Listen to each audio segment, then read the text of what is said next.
Hello and welcome to another episode on Maros Bonsai channel. Today I will speak a little bit about pruning of deciduous bonsai. My friend Daniel recently asked me the question, when is the correct time or good time to do autumn pruning of your deciduous bonsai? Speaking about mainly maples, hornbeams, ashes or hawthorns, which are most common in my garden, I would say the good time to start pruning bonsai is when the leaves fulfilled their function. You have the foliage on a tree which is fulfilling the photosynthesis, and when the autumn starts and the leaves start to change the color, green to yellows and reds, and start to fall, usually it's a good sign. Foliage is not generating any energy anymore, and this is a good signal for us to work on a tree. All the energy which was created by foliage is already stored in the branches and in the trunks. It fulfilled its function and contributed to thickening of those branches we want to thicken. And in case we are developing the trunk, to thickening of a trunk and improving the nebari. Autumn pruning at this stage, when the leaves are falling, like you see on this one. This is one of the last maples in my garden, which is shedding the leaves. We had a couple of nights with -1, -2 degrees, and still the leaves are okay, but some of them are holding, but most of them will fall off in the next day or two, and this is really good time.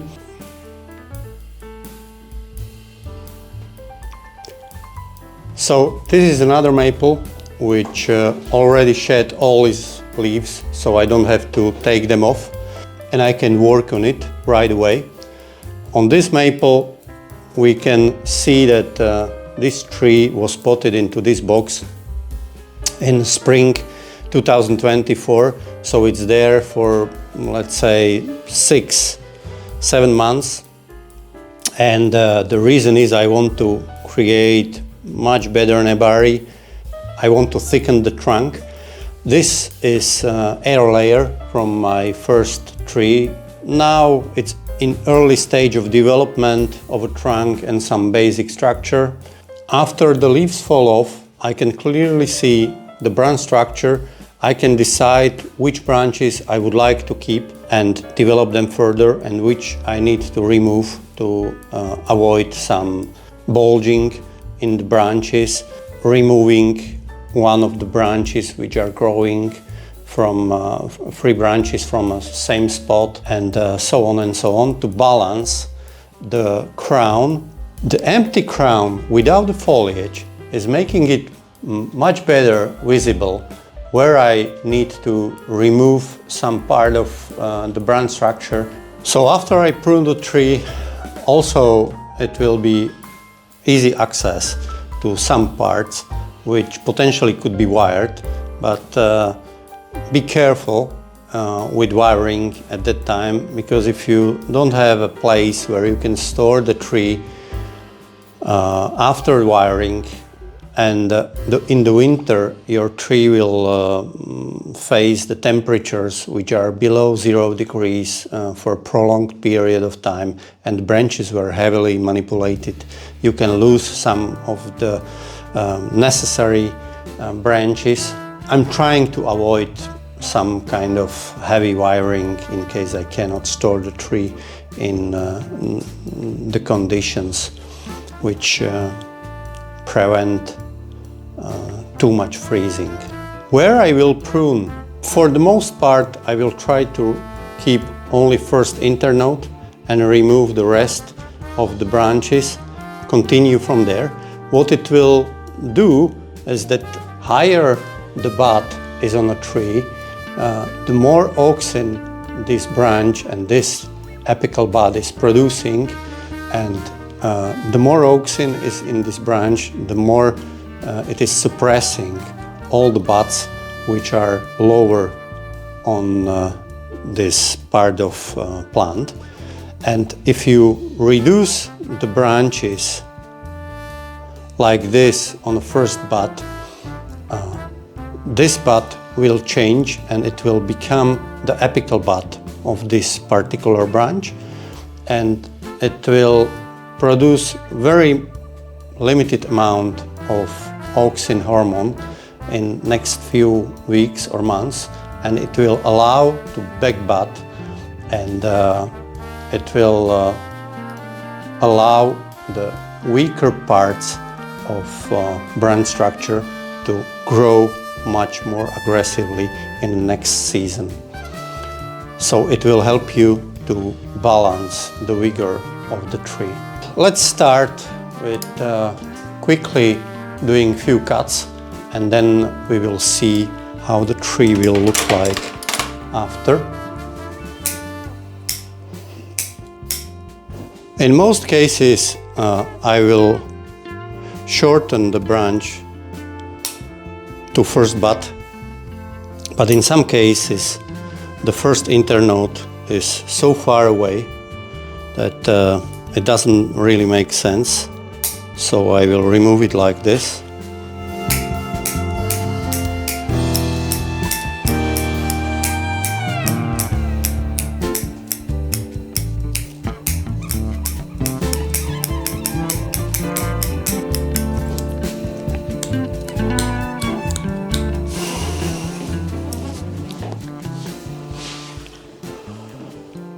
The pruning in the autumn also prevents the excessive bleeding of a tree. In some cases, some species bleed more than others, but after the leaves are falling off, it's the best time to prevent some excessive bleeding at some particular type of trees.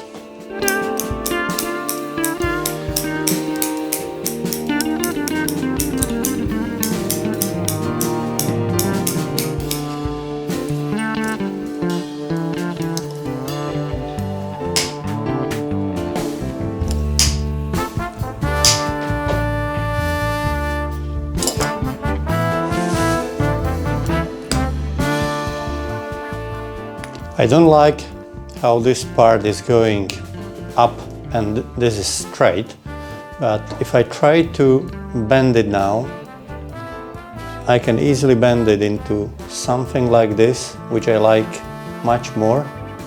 I don't like too much going into this direction of this crown, but also I can do something like this, and still it will be much better. So it will be wired. Not now, but it can be manipulated. But anyway, I could do something like this here, that I can remove bigger part of the crown. I'm not afraid to do this kind of stuff in upper part of a crown where tree is very vigorous, and in case I do something, some big mistake, or some part of a tree may die or something will happen, in upper part of a crown, you can easily correct this mistake. If you do major mistake somewhere here, it's much harder to correct it.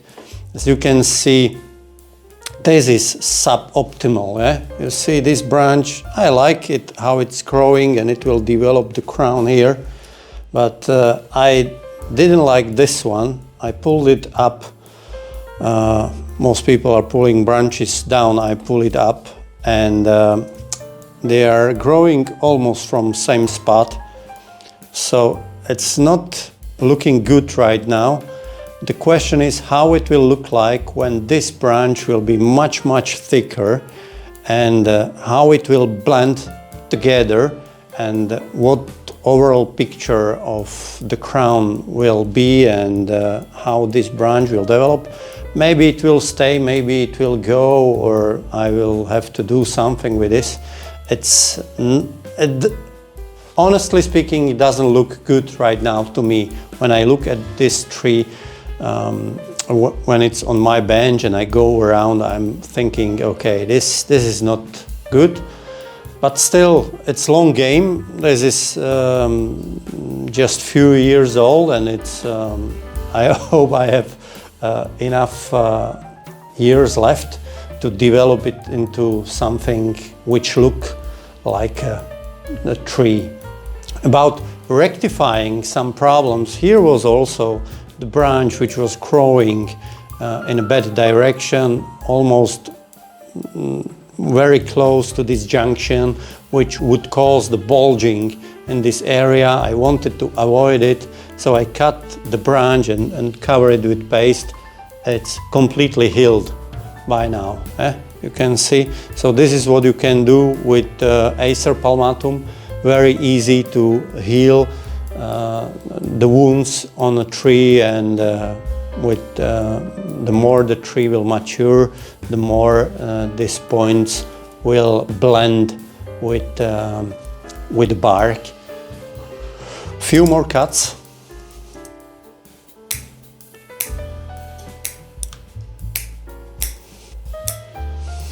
Three branches from same spot, so I have to choose one. So in this case, I will remove the thickest one.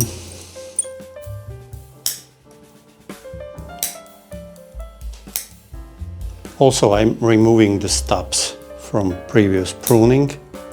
I don't know why, but this is kind of work I like to do on a tree. When I don't know what to do, I go around and I remove all these old stubs. Also this one, very long, too far from the trunk, so it's future profile of a crown, not much longer. So I prefer to go here and restart it. Unfortunately, also this one is too long. I keep this, and maybe I will go back a little bit later. This is too weak, so I keep. Also, I keep this very weak branch because it's too low on the trunk. And in case I want to make, for example, the base of this tree much thicker, so I can let this one as sacrifice branch, grow it somewhere here, bend it upwards, and then leave it to grow for 1-2 seasons, and it will even more help to thicken the base of a trunk. But if you look now at the base of this trunk, it's air layer, maybe 10 years or 8 years since air layering. You see how wide the base of this tree is already? It was sitting in a bonsai pot actually last year, but I decided that I want to develop thickness of this plant even more, so then I transferred it into this box. I haven't pruned any single leaf and any single branch from this tree during the growing season. I didn't perform any defoliation, I didn't cut, I did nothing to it. It was growing absolutely freely. So what you saw at the beginning of the video was result of 1 year of unrestricted growth in box 60 by 45.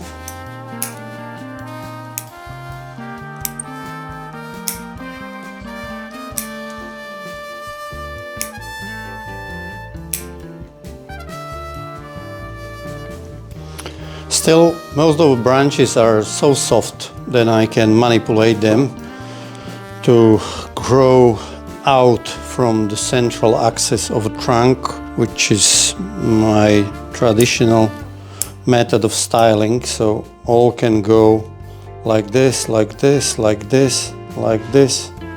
Still, I can do a lot of them with guy wires, with wiring. With any other season, it's much harder and harder. So the branches will be much more complicated to manipulate them.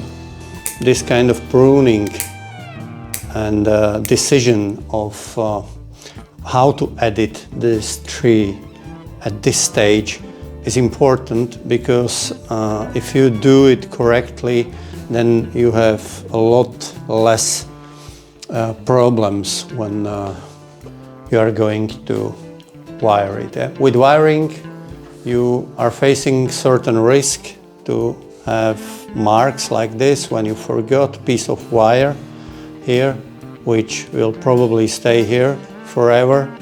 This is not good, but still, to my taste, it's starting to look like decent piece of material. Still, I can do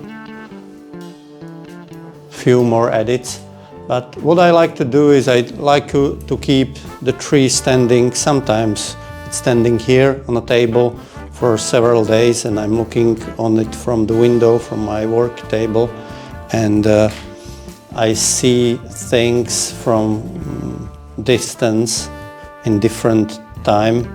I find out that it's much better to make some decisions you are not able to make at a single session.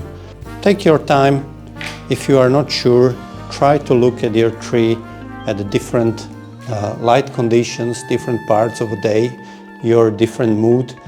Try to think about what to do, what you can do differently, and maybe you will make a little bit better decisions this way.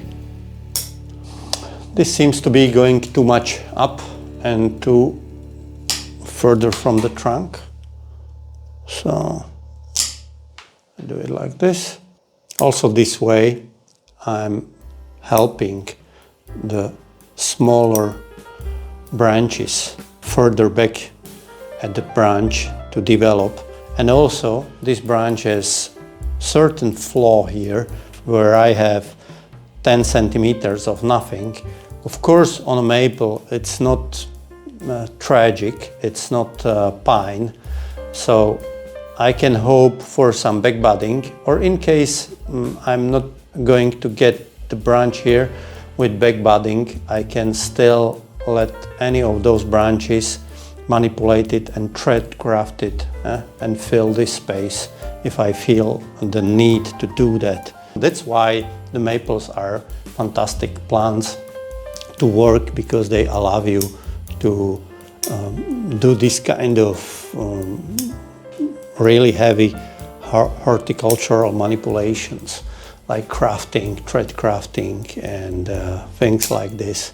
So you can do pretty much everything with them, which bonsai has it in the toolbox.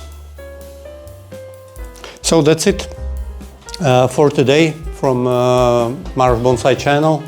Tree will go out, and in a few weeks from now I will prepare my winter protection. Tree will stay there, and maybe at the end of the winter I will wire some of those branches, and I will leave it in this box for at least another season and see how the nebari developed. Maybe I will try to repot and remove some big roots, but it depends.